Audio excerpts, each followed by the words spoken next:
This is Dabu7.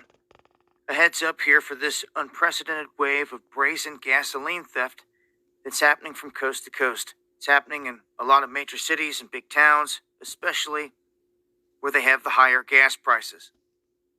And they're saying that it's unlike anything they've ever witnessed because some of the store owners that have been at this 15, 20 years, that have owned multiple stores, are saying that this is becoming almost like tactical, or it's organized. And they know so in one instance because vehicles are pulling up right over their tanks, their underground tanks, and they're using a device and a hose, and they're dropping the hose down into the underground tank and siphoning out all kinds of gas. Now, there's different ways that they're going about it here, but we're seeing the gas thievery happen all over the place. Just everyday people that got their gas cans sitting out or in their shed, they're getting hit. Now, some people are fighting back by loading sugar water up in some of their tanks. And then when you see a car broke down on the road here a short time after, you've then found your culprit. You can just pass them on by and you could know, yep,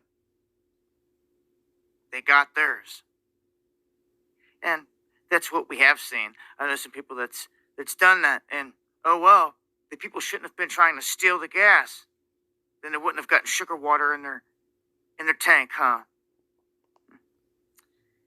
Anyhow, this is happening large scale, and here's one more clip. This is a van down in Houston that was pulling up right over top of where the diesel was stored underground, and it was, while no one was paying attention or really noticing what was going on, it was siphoning all kinds of gas, like $5,000 worth of gas.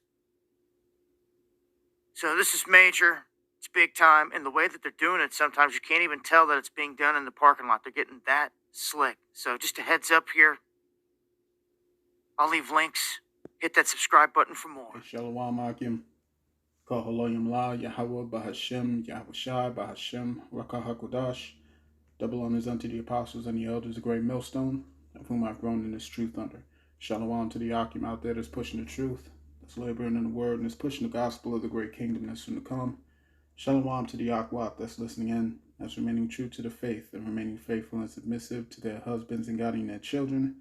And shalom to the hopeful elect of the 12 tribes scattered abroad throughout the four corners of the earth. Peace and blessings to you all. Barakatha.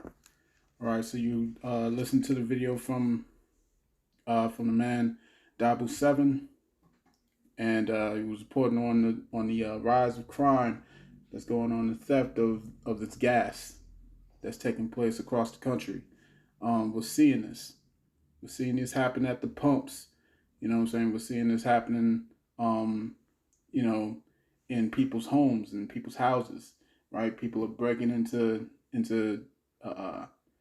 jokers' sheds, so on and so forth, stealing gas that was stored up, gas that's inside these tanks. You know what I'm saying? And we're seeing a rise. We're seeing a rise of the sedition, right? And let me start this off with Proverbs chapter 29, verse 24. It says, "Whoso is partner with a thief hateth his own soul. He heareth cursing and bereaveth it not." All right, so let's go to this article, man. All right, reported from SHTFplan.com, and it says an unprecedented wave of brazen gasoline thefts that is unlike anything we have ever seen before.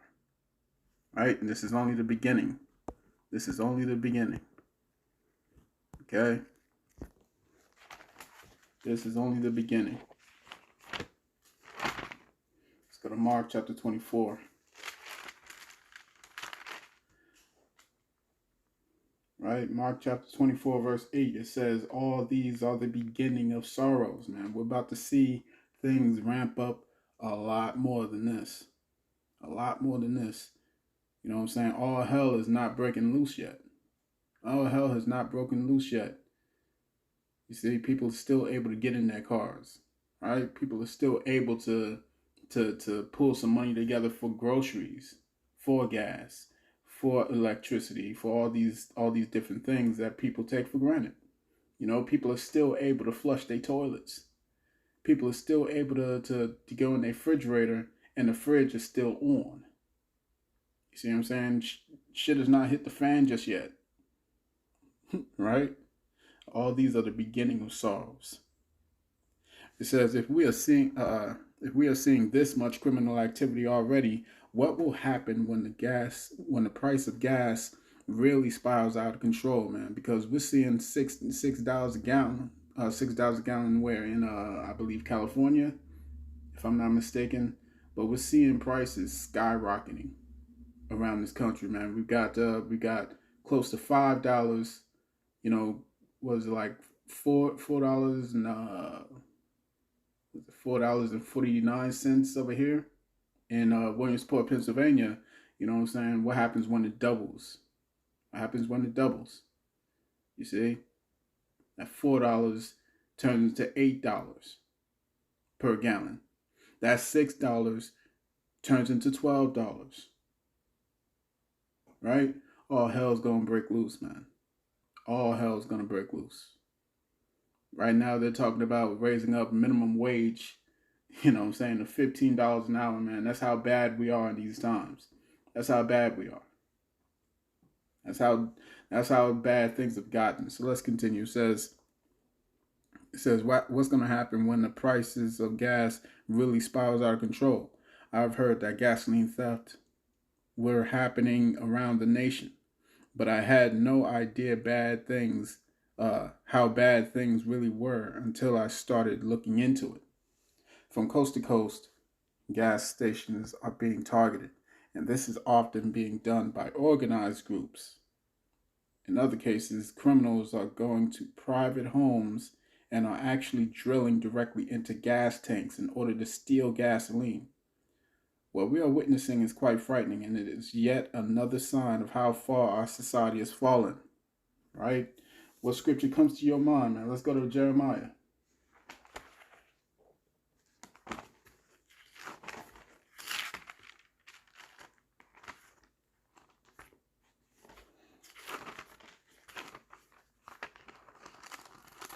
Right? It's Jeremiah chapter 51, verse 8.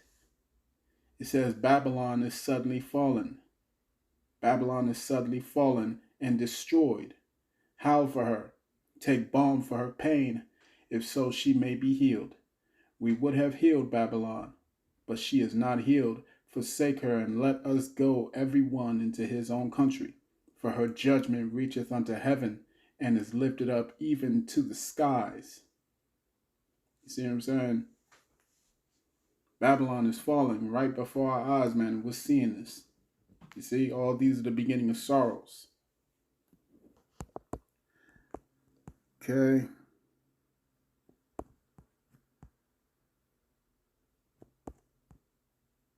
All right, so that's yeah, we don't need to really get into all this. It's explaining in detail, but I just wanted to touch on that one paragraph right there, right? So you can see this article, man. You can check it out yourselves. So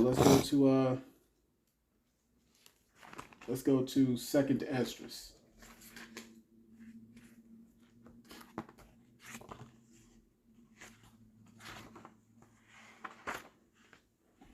Okay, this isn't going to be a long lesson. I just wanted to touch on this. Second Esdras chapter 15.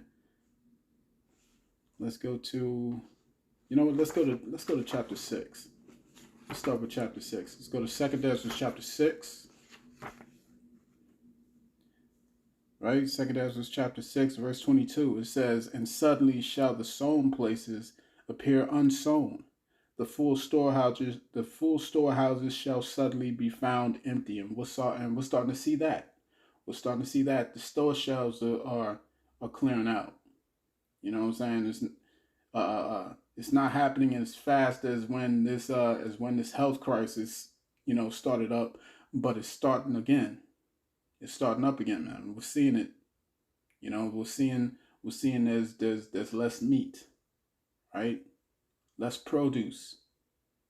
I believe I believe it was the elder apostle Bakar that was talking about this too. What was going down in his in his neighborhood, man. The grocery stores are starting to empty out. So we're starting to see these things, right? And suddenly shall the sown places appear unsown, the full storehouses shall suddenly be found empty. And the trumpet shall give a sound, which when every man heareth, they shall be suddenly afraid, right? And we're coming into that time, man. We're coming into those times where it's going to be sirens everywhere. It's going to be, it's going to be, the sound of war. It's going to be all types of stuff, man. Verse 24 says, "At that time shall friends fight one against another like enemies." This is what's going to happen, man. Your neighbor is going to look at his neighbor, and he's going to be like, we ain't got much over here. We're gonna need what you got over there. You know what I'm saying? First, they may seem like they're nice about it. At first, it may, because we're talking about a society that's crumbling apart, that's falling apart. You see what I'm saying? So even though you've known this person for maybe 10 years, 12 years, let's say, you know what I'm saying, and you guys saw each other every day, you guys were cool with each other. Well, listen, when all hell breaks loose out here, that they may play that facade at first. They may play that facade, be like, we're still neighbors and all that stuff. It's getting pretty bad out here, right? But then, how long will that last? How long would that last? It won't last very long. You see what I'm saying? It's not going to take long.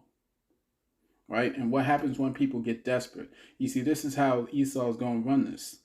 This is how Esau is going to run this. It's going to be real systematic, because all it takes is for the people to starve. That's all it takes. You see, you can say that, oh, I would never eat my child. I would never eat my child. I would never boil my child or whatever, you know what I'm saying, and eat them. Or I would never chop off my arm and eat it. You say those things in times of plenty. You don't say those things when it's time of starvation. You don't say things like that. You see what I'm saying? The mindset is going to drastically change. Everything that Esau society has produced is going to change. Everything. You know what I'm saying? There was this one lesson that I did a long while ago. It was last year, and what was it?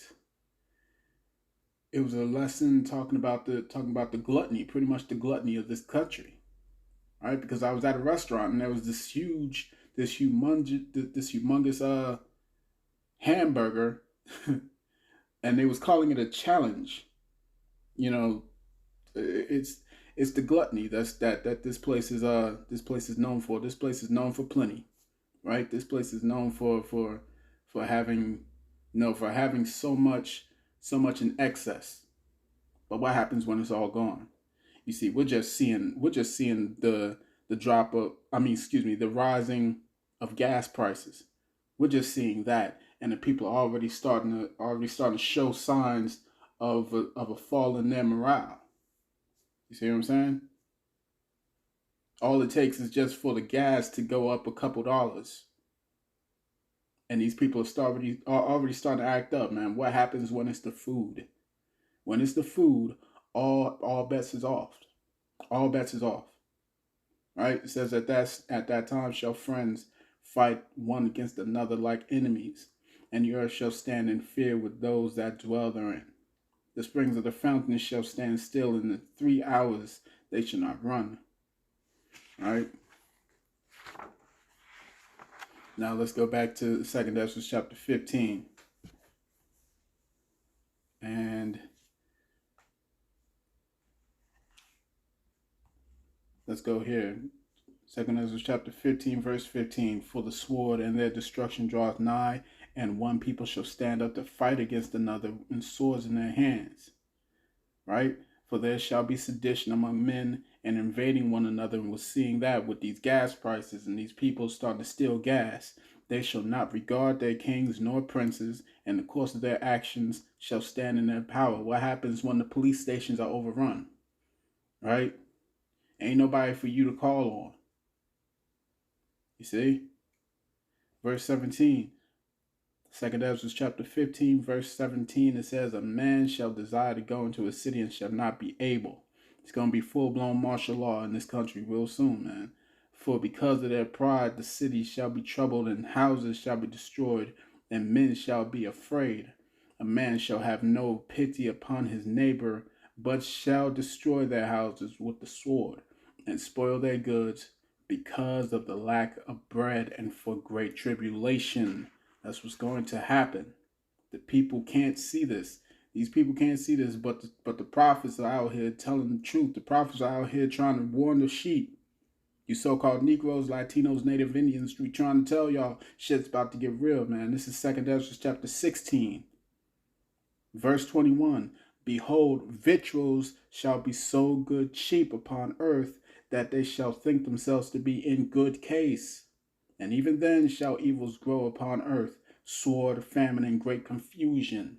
You see, that's what's going on, man. These people were so used, they were so used to everything being so easily accessible. But what happens when it's all gone overnight like that? See what I'm saying? People are gonna lose it. They're gonna lose their minds, man. So that's all I wanted to hit on, man. You know, the famines is coming, and the madness is about to manifest. All right, we finna see that real soon. But the Most High promised that he would protect his elect. He would protect the people who diligently seek after him, man. Not while this shit's going on. Not while the stuff's going down, man. It's too late by then. You know what I'm saying? It'll be too late by then. That's why the scriptures say what? Seek him early. Right? Let me get that in Ecclesiastes real quick before I shut this down. Let's go to Ecclesiastes chapter 12, verse 1. It says, remember now thy Creator in the days of thy youth, while the evil days come not, nor the years draw nigh, when thou shalt say, I have no pleasure in them. You see, you're supposed to seek them now before all hell breaks loose, not after. You see what I'm saying? And that's what these 2/3 don't get. They still sitting here thinking, I'm gonna live my life. You know what I'm saying? I'm gonna do my thing and whatnot. And then when it starts going down, then I'll come back. Nah, man, that's not how this works. It's not how this works. Especially for those who were in the truth. Especially for those who were in the truth and fell off. You know what I'm saying? You don't just come back and say, oh, well, here I am now. No, man, that's not how this works. All right. So I'm gonna cut that there, man. I pray this lesson was edifying. I want to say, call Haloyim La, Yahawah Bahashem Yahawashi, Bahashem Yahawadah. Shalom to the Akim out there that's pushing the truth, that's laboring in the word, and that's pushing the gospel of the great kingdom that's in to come. Shalom to the Akwat that's listening in, that's remaining true to the faith, that remaining faithful and submissive to their husbands and guiding their children. Shalom to the hopeful elect of the 12 tribes scattered abroad throughout the 4 corners of the earth, and double honors unto the apostles and the elders of great millstone, of whom I've grown in this truth under. Peace and blessings to you all. Barakatah. Shalom.